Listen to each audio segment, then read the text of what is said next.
তো এখানে দেখতে পাচ্ছি বিউলির ডালের চাল ভেজানো ছিল, সকাল 10টা নাগাদ ভিজিয়েছে, এখন বাজে রাত্রি 10টা। তো এই যে এখন পেস্ট করে রাখছে। চাল ডাল পেস্ট করা হয়ে গেছে, আর এখানে নুন দিয়ে খানিকটা ফেটিয়ে রেখে দিয়েছে, বাদবাকি কাজ কালকে হবে। লঙ্কাটা দিলে এই কারণে যাতে না জিনিসটা গন্ধ হয়ে যায়, তার জন্য লঙ্কাটা। ওই ডালটা আছে তো গন্ধ হয়ে যাওয়ার একটা চান্সেস থাকে, কারণ বিউলির ডাল জানো একটুতেই গন্ধ গন্ধ হয়ে যায়, তার জন্য লঙ্কাটা দিয়ে রেখে দিল। ব্যাস চলো, এই ভিডিওটা কিন্তু আবার কালকে তোমাদেরকে দেখাবো, কারণ 10-12 ঘন্টা এটা রেস্টে রাখতে হবে পেস্ট করার পর। কালকে দেখা হচ্ছে তোমাদের সঙ্গে রেসিপির সাথে।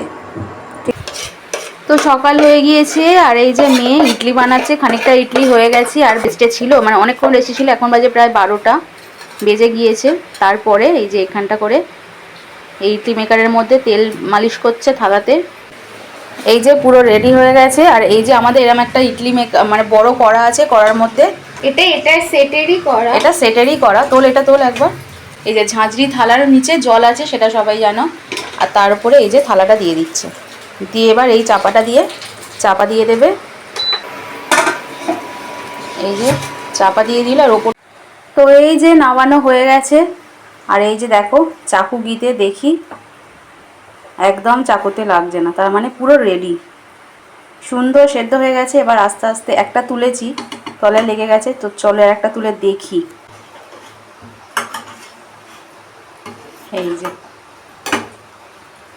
এই যে উল্টো দিকটা সুন্দর স্পঞ্জি স্পঞ্জি টাইপের হয়েছে।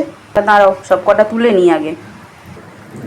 এই যে এত সুন্দর দেখতে হয়েছে, আর ইডলি কিনে খেতে হবে না, অনেকটা স্পঞ্জিও হয়েছে। দেখ জাস্ট এই যে কত সুন্দর স্পঞ্জি স্পঞ্জি হয়েছে।